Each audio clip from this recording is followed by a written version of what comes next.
দোরগোড়ায় লোকসভা নির্বাচন, ভোটের নির্ঘণ্ট ঘোষণা করে দিয়েছে নির্বাচন কমিশন। আর তার মধ্যেই জম্মু কাশ্মীরের একাধিক সংগঠনকে নিষিদ্ধ বলে ঘোষণা করল কেন্দ্রীয় সরকার।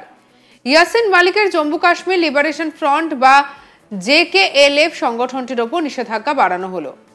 নিজের এক্স হ্যান্ডেলে স্বরাষ্ট্রমন্ত্রী অমিত শাহ জানিয়েছেন যে মোদী সরকার জম্মু এবং কাশ্মীরের লিবারেশন ফ্রন্টকে আরও 5 বছরের জন্য বেআইনি সংস্থা হিসেবে ঘোষণা করেছে। নিষিদ্ধ সংগঠনটি জম্মু এবং কাশ্মীরের সন্ত্রাস এবং বিচ্ছিন্নতাবাদকে উস্কে দেয় এমন কার্যকলাপে জড়িত রয়েছে। দেশের নিরাপত্তা, সার্বভৌমত্ব এবং অখণ্ডতাকে চ্যালেঞ্জ করলে কঠোর আইনি পরিণতির সম্মুখীন হতে হবে। স্বরাষ্ট্রমন্ত্রী আরও বলেছেন, জম্মু ও কাশ্মীর পিপলস ফ্রিডম লীগ এবং জম্মু ও কাশ্মীর পিপলস লীগের সমস্ত দলকে প্রধানমন্ত্রী নরেন্দ্র মোদীর জিরো টলারেন্স নীতির অংশ হিসেবে নিষিদ্ধ করা হয়েছে।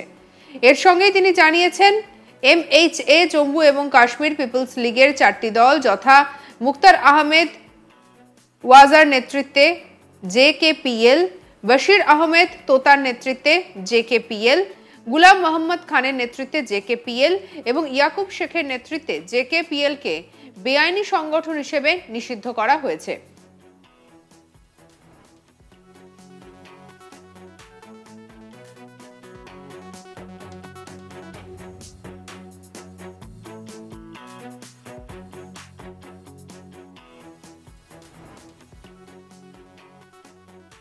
জানা গিয়েছে 2010 সালে উত্তর কাশ্মীরের উরিতে অন্য জঙ্গি দলের হামলায় নিহত হন জম্মু কাশ্মীরের পিপলস ফ্রিডম লীগের প্রধান শেখ আজিজ। তারপর থেকেই ওই সংগঠনের শক্তি কমতে থাকে। পুলওয়ামা হামলার পরে সমস্ত বিচ্ছিন্নতাবাদী সংগঠনের বিরুদ্ধে অভিযানে নামে এনআইএ। বন্ধ করে দেওয়া হয় তাদের সব দফতর। অধিকাংশ নেতাই এখনো বন্দী দিল্লির তিহার বা অন্যান্য রাজ্যের জেলে।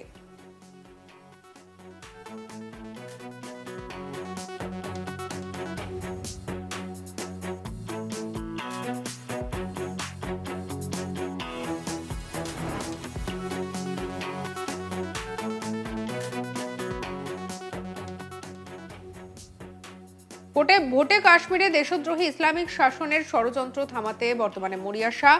আর দোরগোড়ায় নির্বাচন, তার আগে ভোটের নির্ঘণ্ট ঘোষণা হতেই একেবারে সমস্ত বিধিনিষেধ কড়াকড় করার ব্যবস্থা করা হয়েছে।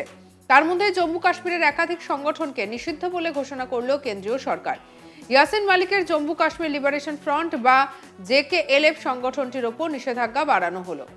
নিজের এক্স হ্যান্ডেলে স্বরাষ্ট্রমন্ত্রী অমিত শাহ জানিয়েছেন, মোদী সরকার জম্মু এবং কাশ্মীর লিবারেশন ফ্রন্টকে আরো 5 বছরের জন্য বেআইনি বলে ঘোষণা করেছে।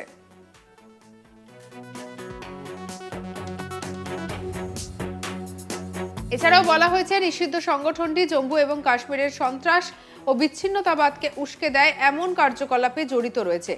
দেশের নিরাপত্তা, সার্বভৌমত্ব এবং অখণ্ডতাকে চ্যালেঞ্জ করলে কঠোর আইনি পরিণতির সম্মুখীন হতে হবে।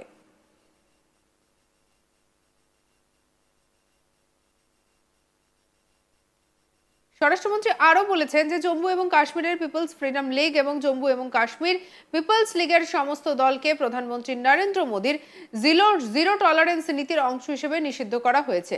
এর সঙ্গে তিনি জানিয়েছেন, এমএইচএ জম্মু এবং কাশ্মীর পিপলস লীগের 4টি দল যথা মুক্তার আহমেদ ওয়াজার নেতৃত্বে জেকেপিএল, বশির আহমেদ তোতার নেতৃত্বে জেকেপিএল, গুলাম মোহাম্মদ খানের নেতৃত্বে জেকেপিএল এবং ইয়াকুব শেখের নেতৃত্বে জেকেপিএলকে বেআইনি সংগঠন হিসেবে নিষিদ্ধ করা হয়েছে। জানা গিয়েছে, 2010 সালে উত্তর কাশ্মীরের উরিতে অন্য জঙ্গি দলের হামলায় নিহত হন জম্মু কাশ্মীর পিপলস ফ্রিডম লীগের প্রধান শেখ আজিজ। তারপর থেকেই ওই সংগঠনের শক্তি কমতে থাকে। পুলওয়ামা হামলার পরে সমস্ত বিচ্ছিন্নতাবাদী সংগঠনের বিরুদ্ধে অভিযানে নামে এনআইএ। বন্ধ করে দেওয়া হয় তাদের সব দপ্তর। অধিকাংশ নেতাই এখনো বন্দী দিল্লির তিহার বা অন্যান্য রাজ্যের জেলে।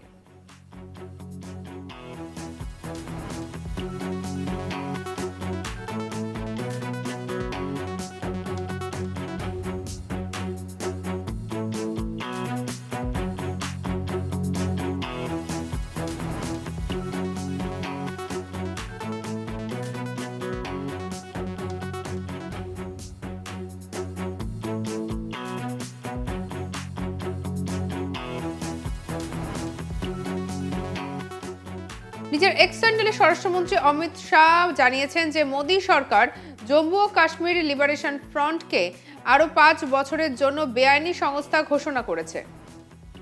সঙ্গে রাখুন আজ তাক বাংলাকে। অন্যান্য খবরের জন্য সাবস্ক্রাইব করে নিন।